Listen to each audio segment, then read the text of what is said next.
that does it for the Bethesda presentation at E3 2016. Guys, I gotta try to readjust cameras here. Let's look back and consider all of the things that we saw here tonight on display from Bethesda. So we saw a new Quake, and this has been the subject of a lot of debate. Will we ever see another Quake again? Bethesda acquiring id not that long ago and bringing Doom to market. Doom did quite well, and now it looks like we're going to be seeing it bring back Quake as well. So what do you guys think? Is Quake anything that's even exciting for you guys, or is this too little too late? I liked the old Quake, so I'd be excited to see like what they've done with it. I've been hearing really good things about the new Doom game, so it seems exciting. I've heard only good things about the new Doom game, but do they think? I think that it's kind of bold to think that they can do the exact same thing with Quake. Maybe. I mean, Quake to me was always more about the multiplayer aspect, and what we saw of it looked really cool in the trailer. I was going to say, I was actually never a big Quake fan, but between Quake and Doom, I always saw two things that were completely different. Quake, as Callie said, always, I think, appealed to more of a multiplayer sort of audience, whereas Doom was always about, the horror and the hellishness of it. And, you did mention that the new Doom game has been doing quite well, and I know that they had just... not recently, but the last sort of relaunch or reboot in years past didn't do well. And the main thing I've been hearing about this one is that when it came to like that horror aspect and like the hellishness and the grotesqueness of it, that's what they finally got right. Yeah. Now, Will joining us from Refresh this afternoon to help cover the Bethesda panel. Will, I know that you're a huge Bethesda fan. You've been playing through Fallout 4 when you come over here, and we've been hanging out. Fallout 4 DLC, apparently that's going to be pushed forward, but no mention of how actually big it is. We've heard rumors that they're going to be adding a considerable size of land with Fallout 4 DLC, but it didn't seem like we got confirmation of any of that. We got a lot of, kind of smaller, chintzier DLC items, but what, the Nuka land, but nothing really outside of that. Are you kind of disappointed with the offering that Bethesda gave for their DLC? Yeah, I mean, it seemed like they were just giving you a little bit more to stretch the game out, but not really too much in the, gameplay content or making new missions or new land besides the Nuka land that they showed there. Right. Other than that, it just seemed like, here's something to tide you over until the next DLC comes out. Now, what do you want to see in terms of Bethesda? Your reaction to the Nuka land was, they're going to make fun of, they're going to be doing a piss take on Disney World. Yeah. So what are you hoping? Is there anything specific that you hope to see from them out of that? Like, is there a specific? Like, I kind of want to see, like, a pencil-thin mustache, borderline Nazi super racist that runs the park. You know what I mean? Like, I don't think they'll go that far. No, but maybe you don't? Well, I don't know, because one of the things that they're really good at with Fallout in general is taking a lot of those, certain themes or images that we associate. Like you said, Disneyland's the first thing that popped out at us. But everything you see in the Fallout world from, 4 on back to whatever is creepy. It's disturbing on certain levels. And, they're very good at drawing certain, irony out of it. So I think going into this place, I think that we are going to look at stuff and be like, all right, I can see what that's based on. And the way that they're spinning it, what? That's kind of creepy as fuck. You think? I think or like so, Nuka-Cola is made from people. Give me that. Like People! Soylent Green sort of thing. There you go. I wouldn't be surprised if we uncover, something. Because I don't think it's just going to be a big park that you can just randomly explore. I think there will be, like, story to it and missions to it. Well, Now, Nuka-Cola has played a huge narrative role in the entire series, so yeah. Right. So now, whether it's the size of Far Harbor or it's the size of Automatron, that's still obviously yet to be known. But I think I'm pretty excited for it. I mean, as much as I have been for the other DLC, which granted I haven't played yet, but I'm getting around to it. Right. Yeah, I was actually just going to ask about, was Far Harbor, a satisfying size for Fallout 4? I've been hearing about it was a lot of people liked Automatron, right? Right. But compared to Far Harbor, apparently it was like nothing. So, really? Yeah, I've been hearing good things about it. Interesting. So we also saw, what is that? Elder Scrolls Legends? The card game. The card game. Yep. Scrolls. So, I mean, it's an Elder Scrolls card game. Do you guys think that this is actually going to eat any ground in Bethesda or in Blizzard? Nah. No. I don't know. It's not. You don't think it's going to try to show up Hearthstone at all? I mean, because that's the play. You guys trying, obviously. I mean, you guys obviously had identified the play there, the market play there, but you guys don't think that they have a shot. I honestly have no idea. I think Chris would probably be a better one. Did they tell us anything about like what the card game is going to entail?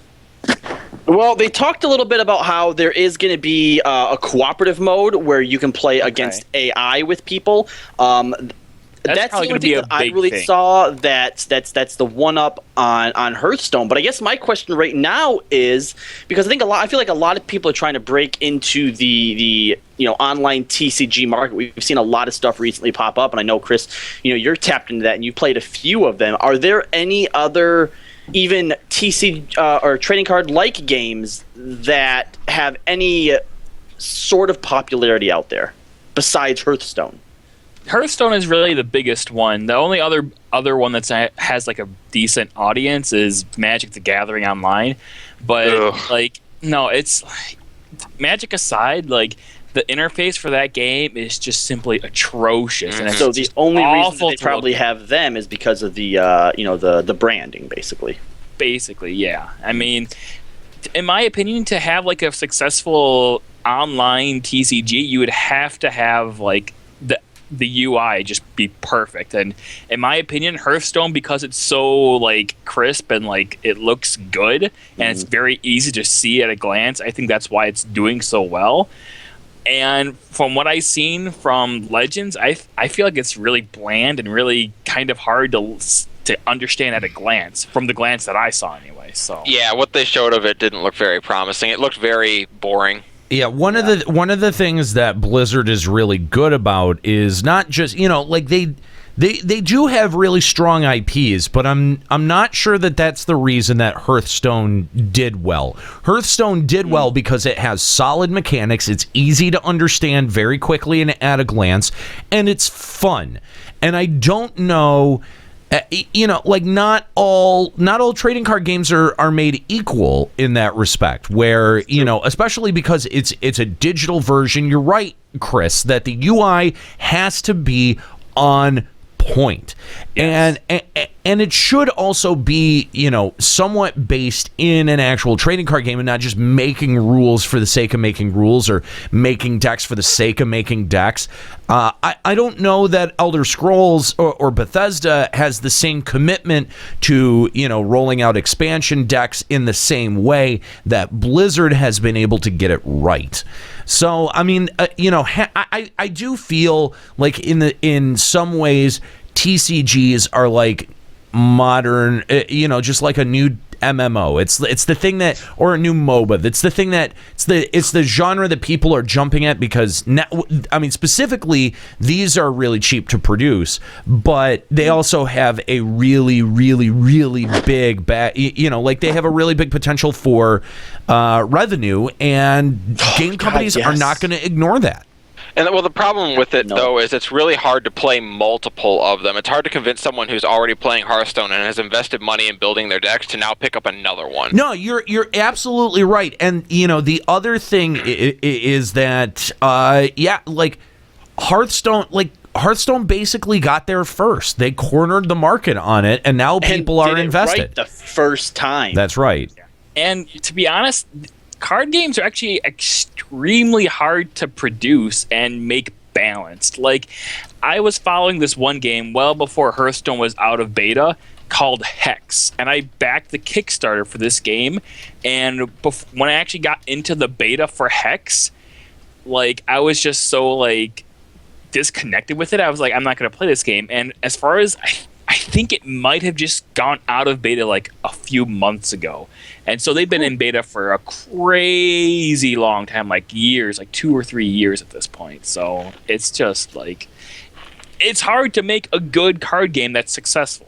Right. And then on top of that, it's not just making a good card game. Then you have to worry about being successful. And when you have something like Hearthstone already dominating the market, I think it was, Callie, you said it best, when it comes to people who've spent so much money building their decks, you're not just walking away from a game, you're walking away from hundreds of dollars that you've put into this. Right. I mean, look at like how long Magic has just held a stranglehold on that market, because anyone who's invested $1,000 in their standard deck doesn't want to have to go buy something else. No, you're totally right. I mean, that's why even trading card games as card games can be so difficult to launch and find a foothold in too. Right. And think about it, like, that has a way smaller overhead in terms of you can do very limited runs. You know what I mean? Like, there are ways to do it as a physical product that are way less complicated than a digital product. So, I mean, it does take very careful considerations on both sides of the fence. And I'm curious what Bethesda has to offer stepping into that space. Because, I mean, and the other thing, I think, the other kitsch behind TCG video games is that they make the jump to the mobile market without any of the stigma of making a mobile game. Look at Hearthstone. Hearthstone has never been considered a mobile game. It's because it comes, is that because it comes from Blizzard? Is it because it also has a desktop element? Why is it I think it's because it started on the desktop. Yeah. Yes. It started as the computer game, and then it graduated to the mobile and to the tablet market so seamlessly. And for me personally, I played it so much more when it became a mobile game, because I could just play it when I was taking a shit. More too. But the thing is, there is a distinct stigma that exists for mobile games among gamers and internally in the gaming community, and that's the thing. I don't think it's that it had a desktop component first, because anytime you move the jump to mobile, you automatically get that mobile port stigma. Even Minecraft got that to some extent. Okay, so I'm curious about the market forces that allow Hearthstone to bypass that label and the potential that it might have to break into the market. So we do have Kookie, who is on the E3 show floor. She's about to be calling in on Skype. Well, I need you to be watching for that phone call when it happens. Please shout when it does. Callie, you were making a point. I'm sorry to cut you off. I think the reason Hearthstone has such an easy time with that is because at the heart of it, it's a card game, and everyone immediately thinks, oh, there's no reason this would be any lesser of an experience on mobile or tablet. You're still just playing a card game. Right. Whereas with something like Minecraft, someone might look at it and say, like, well, some features of it might be changed or reworked. At the end of the day, Hearthstone is a card game. You're going to drag a card and put it on the field. Plus, even when you look at the mobile version, you can't even really tell the difference. You know, like, I mean, I recently got done playing FF9, which they had taken the port that they made for the mobile and then just basically put it out on Steam. And, you know, a lot of people came through the chat and thought that it was fine. A lot of people, like, you know, could notice that the UI is distinctly mobile. And I think that's why, is when you get these mobile ports, you can tell the difference between the game and what you have on your mobile platform. But with Hearthstone, there really wasn't much of a difference between them. Right. That too. And Hearthstone and card games in general are slow games. Like, turns can take like 2 to 3 minutes per turn. So by just like default, like it lends itself more easily to a mobile platform. That is very true. Do you guys see Bethesda trying to take this mobile as well? I mean, it seems to be that that's the strategy going right out of the gate. If they want to compete, they're going to have some plans for it. Yeah. Yeah, I agree. Again, we're going to be checking in with Kooky, who is out on the E3 show floor reporting live for Final Encountercast. Get some of her live show floor reactions to the Bethesda announcements. We're waiting for her call. But as we wait for her call, I just want to talk about Elder Scrolls Online. They obviously showed off the Dark Brotherhood expansion that's in the works, and then announced a very surprising announcement that I think I have a lot of problems with as an MMO player, that they announced basically a bypassing of all of the leveling systems, and that all new characters will essentially be waking up at cap. Isn't this what MMOs do in year 9? Well, FF11's not even to that point. You just ease requirements. You don't just give it to them. Yeah, I don't think they're going to wake up at cap, because the whole point of playing MMOs is to increase your strength. It's to get better and better gear. So if you wake up at cap and you can just suddenly do all content, okay, all right, fine. Let's grant you that one thing. Right. Look at all the other problems that start popping up then.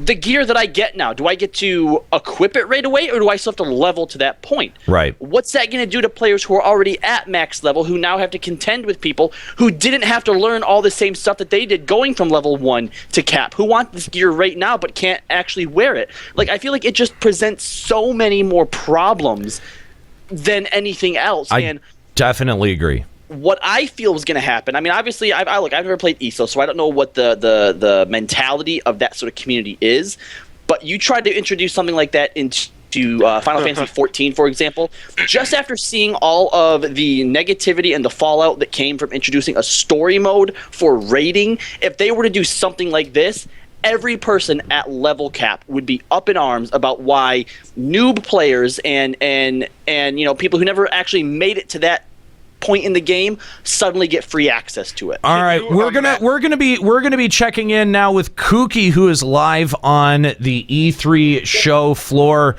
Kooky, thanks for going out there and doing this live for us. Now, we want to talk about the reaction in the room. There seemed to be a fairly muted reaction to a lot of these announcements. What were you feeling from the show floor? From the poster, there's like a bunch of people for ESO for some reason. I wasn't really expecting that. We heard them. Don't worry. Yeah. We know you were the plan. Because there's like a bunch of fangirls in the front middle cheering for ESO. So I'm like, okay, we know. So you were in the front middle, Kooky? What? So you were in the front middle, huh? No, that was not me. No, that wasn't me. It seemed kind of okay for Dishonored 2, even though they played a lot of gameplay trailers for Dishonored 2, but the crowd didn't seem really too into it. People were really into the more Fallout things, the more, what was in the beginning? Quake was an awesome one, too. Yeah. Everyone was totally excited for that. So now that the presentation is mostly over, we know that they're not hiding in their back pocket that they've got some big announcement for Fallout, or they've got some big announcement for Elder Scrolls. Has the mood dampened a little bit? I mean, I feel like so far we're 2 presentations into E3, and that big bombshell has not come out from either companies that have stepped on stage. No, it hasn't, which is really weird, and that kind of makes me question for tomorrow's conferences. I mean, you have Microsoft, you have Ubisoft, you have PC Gaming, and you also have Sony. So we'll see what they drop. But for here, I guess because it's just a main game studio, they don't really have something huge for us, especially when they already dropped their huge games already. Unless... I don't know, how was the reaction for EA for Mass Effect? I heard that was dropped, and I heard there's kind of an reaction, and there was a huge reaction to, like, the big hardcore fans. Yeah, yeah. But I was talking around on while waiting in line for Bethesda that people are excited for Zelda Wii U, which is pretty funny. Okay. All right. So that's interesting that there are folks that think that we're going to get a peek at the Zelda Wii U, because they have said very specifically that that's going to be a co-release with the NX as well. And so I've stated that I think it's much more likely that we'll get info about the NX, but of course that still remains to be seen. Nintendo's press conference starts Tuesday. Now, Kooky, before we let you go, because we do want to let you enjoy Blink-182 for some weird reason. But a question for you, what are you most excited about to check out on the show floor? Because you are going to get a few days to hang out on the show floor and check out everything that all of these game companies are showing off. What are you most excited so far to get your hands on? Like I said, the VR is probably going to be in this year, especially what they announced here for the Bethesda show, the Bethesda VR for Doom and Fallout 4. I'm ready to go in line and try that out for sure. Of course, the Oculus Rift and the PlayStation VR and buy the giant chocobo. That's a Square Enix booth. That's great.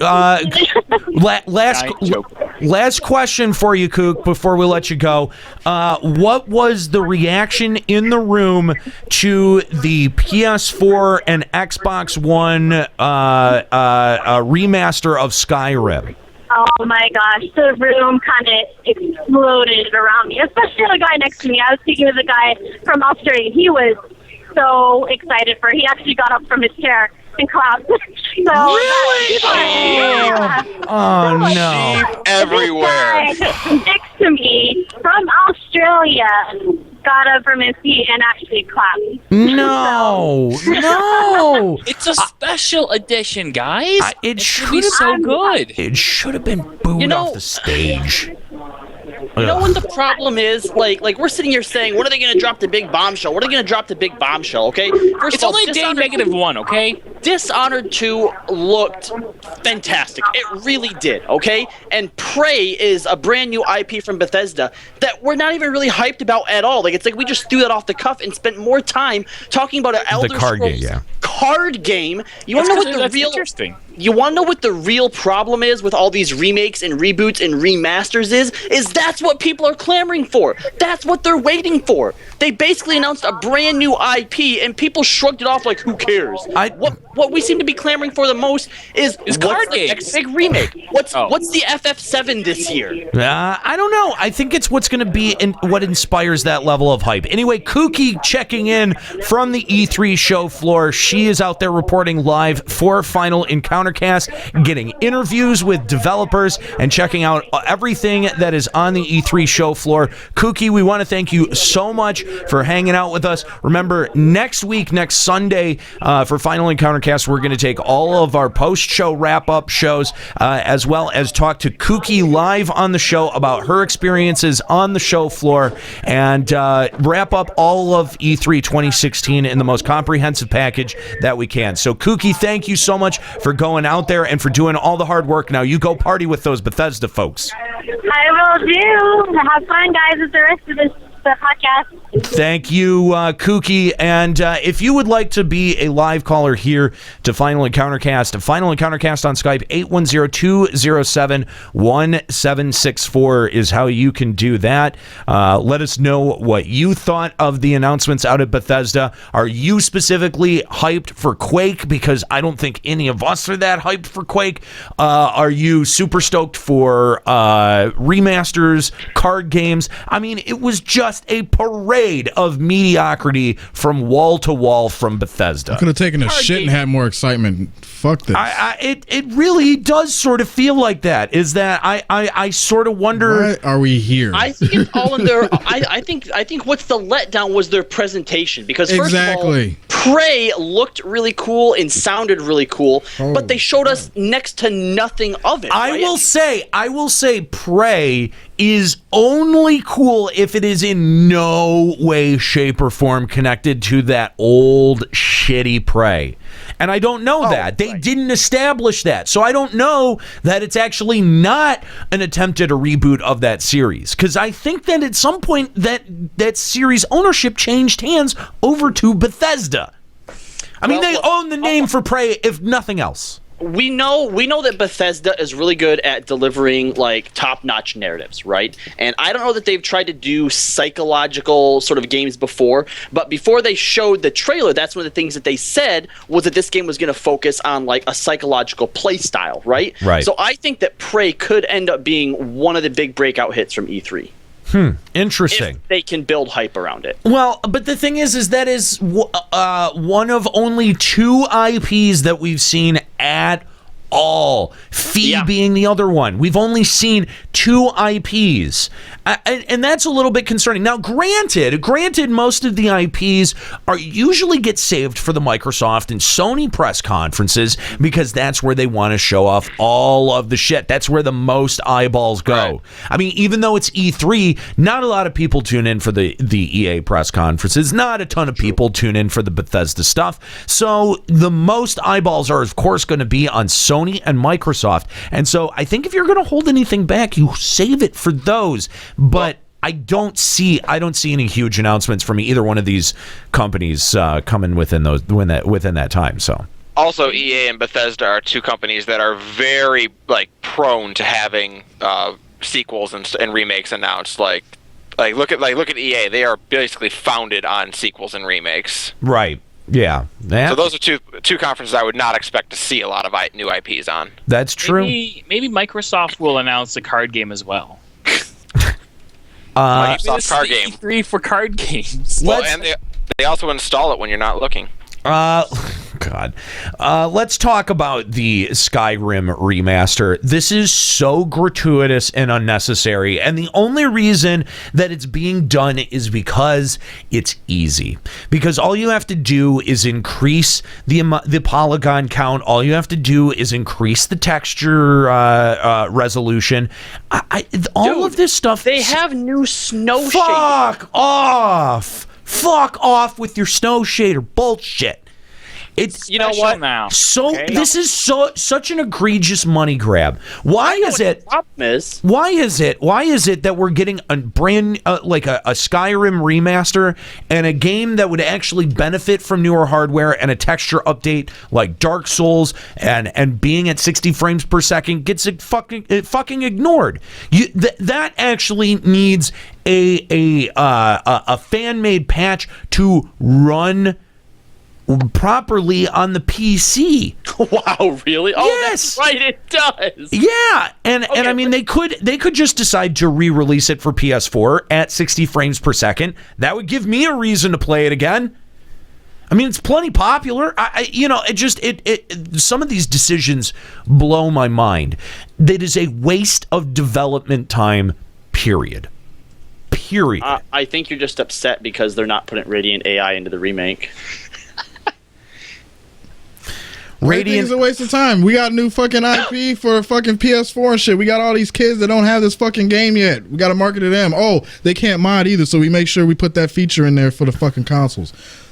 This doesn't need to be thought out anymore. They need to make money. We need friendly dragons. How are they going to do the console mod stuff? Is it just going to be an open market? Are we going to have to buy it? I mean, because they tried to pull that shit on Steam, and Steam's the community said we're having none of this. So what are they going to try to do with the console side of this? You know, I don't think that they could get away with making you buy them individually. What they could maybe get away with is requiring you to have like gold or some type of fee just to get access to the library. But man, the idea of mods on consoles, come on, just stop, guys. Why do you guys play on consoles still? Get a PC. Because a 9-year-old won't play on a PC. Case closed. Okay, well, 9-year-olds don't need to be playing Skyrim. They will. You gonna stop them? You gonna stop their parents from them buying Grand Theft Auto and all that shit on consoles too? That's the whole market for a console. You can't fucking figure out a computer. Oh, go buy this shit. Mm-hmm. No keyboard. Hook it up to your TV. Done. There should be some I'll be honest. rating system to prevent that. I'll be honest. You know what? With all of the fucking computer problems that I've been having, a lot of times it's just easier to boot up a console. It really is. I'm not gonna lie. I mean, sometimes the computer is a pain in the ass. If you would stop using Firefox, we wouldn't have all these problems. Damn it! Yes, consoles for 9-year-olds and anyone afflicted with the LBR curse. Yeah, that is true. Coincidentally, also 9-year-olds. Until the console red rings, and then you're just done. I'll buy another one. Yeah. I just think that a Skyrim remake is so egregious and unnecessary, and it's only being done because it's easy and it doesn't take a whole lot of development time. And they're gonna what's the price tag gonna be on it? What do you guys think?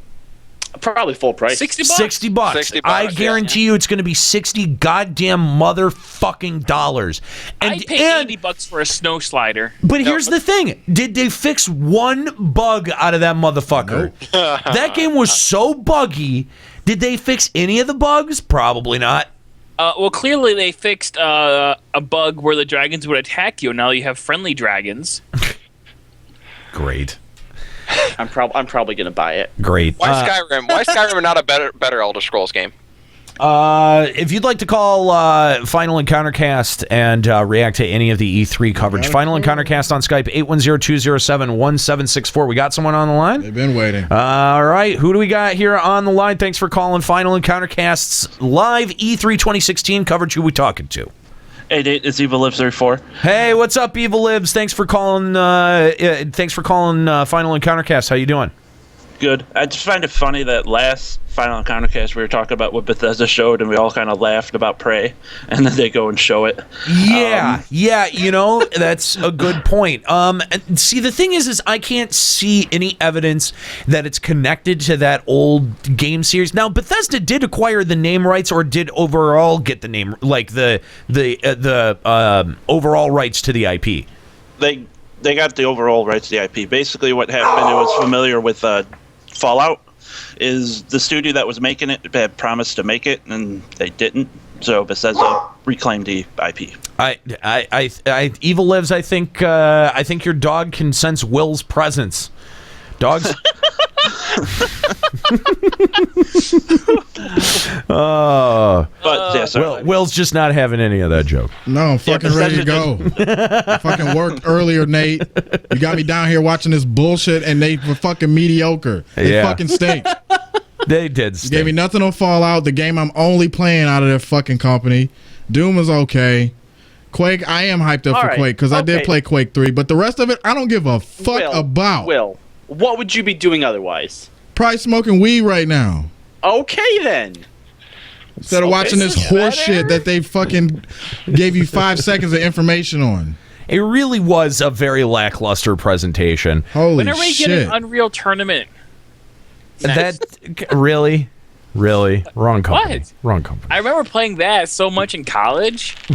I was all about that shit. Evil Lives, it's funny that you did call up. We talked about Prey, and then they showed it off. What do you think in terms of this new version of Prey? Is that something that you're into? I don't think it looks connected to the old one. What do you think? It looks interesting, but yeah, it doesn't. Because I played it, it wasn't memorable though. But it doesn't seem to be at all connected to the old one. It looks like they're just using the name. Yeah, and maybe some of the assets you from play on a the giant Prey 2. space sphere. Well, I don't think so. I mean, there was a significant Native American theme for the first one. Well, that's Prey what 2, I remember. When they showed like a trailer before it was canceled, was all about them being in space. Oh, so maybe this is done with the remnants of Prey 2? Yeah, it looks like it. Interesting. This is the plotline description of Prey, that while it starts off in Oklahoma, they go to space. So this could well be based off that. It wasn't a very good game. This does take place in space. It says that the main character, girlfriend, and grandfather abducted aboard an alien spaceship. It sucks up materials animate and living, and Tommy's Cherokee past allows him to spirit roam freely. Yeah, now it gives him an edge to stop the spirit. Oh God, this is all coming back to me. Stop. This is to stop. But they didn't make it the first time, so that I guess is a little bit forgivable. Well, they're Thanks. continuing it. Evil Lives, thank you so much for your call. We appreciate it. Again, if you want to be a caller to Final Encountercast on Skype, 810-207-1764. And I think that brings us all the way to the end of the presentation. We got Dishonored 2, which, I mean, visually looks very impressive. I think that we're missing a lot of the nuances of the visual style, because one of the things about the first Dishonored game is that it really did look like a painting, and you didn't really get that impression from any of the trailers or any of the commercials that you saw for it. I really only got that impression by playing the game and staring at the way that the characters were rendered. I'm gonna say it again. I think my biggest disappointment so far is that what people are talking about and clamoring about are all these remakes and reboots and sequels. And the two games that I think are most worthy of the attention, Prey, they gave no attention to whatsoever. And Dishonored, for whatever reason, though the first one was a great game, I think no one really remembers it all that much for some reason. I think it is one of the less memorable games in the Bethesda stable. It was one, I mean, I've seen it on sale a lot. Since its release, I've seen it on sale a lot, and I feel like that gives the impression that it didn't do well in the open market. Which is too bad. Because there are games that I've seen that were released even before that I've never seen marked down or even gotten a price reduction, that they're still sitting there at $49.99 or $59.99. So I even forgot the reason I bought the first Dishonored. I think it was more on a whim than anything else, because when it came out, it kind of went under my radar too. Yeah, it definitely went under my radar. I mean, and I was even working at GameStop at the time, and I took it home for like 2 or 3 days, played it, and then returned it to the store. You know what I mean? Like that's how little of an impression the first game made on me. I mean, yeah, that's not a very glowing review of the game, but it's a great game. It really is. I mean, I believe it. I liked the visual style. I think I just wasn't prepared to drop the $50 on it at the time. Yeah. So that may have been it. So overall marks for Bethesda here, I think going up against EA, that their showing was stronger than EA, but that's only a technicality. I don't think that is that it is like a clear division between the two. It's only I think next -1, year they should. okay? I think next year they should probably take all the money that they spent on the production of this card game and instead invest in a marketing firm. Does seem insane that we're spending time in an E3 presentation talking about TCG at all. You know, the card game is technically a new IP, kind of. No, it's not even. It's literally Elder Scrolls. You shut the fuck up. It's a new game. One thing I'm going to say... It doesn't have volumetric god rays, okay? But it's still going to be a pretty cool game. I called new ESO game. We got a new ESO game. Oh, come Card on. game? No, I'm calling that. That's mine. No, that is not yours. mine. That is not yours.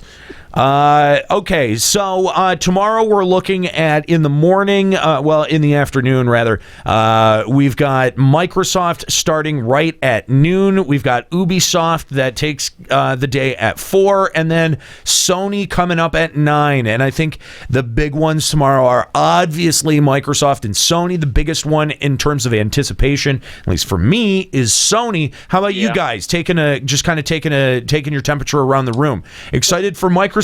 Will, I know you're going to be stoked for Sony, but No, I'm not. no, come Fuck on, off. come on, Don't speak for They Will. full of shit. come on. They all Son of full a of shit. bitch. Oh, so you're gonna make another PlayStation for me to have to wait and shell out fucking a couple $100 for? Well, you at want least to this throw one's VR in it? this one's 4K. Who gives a shit?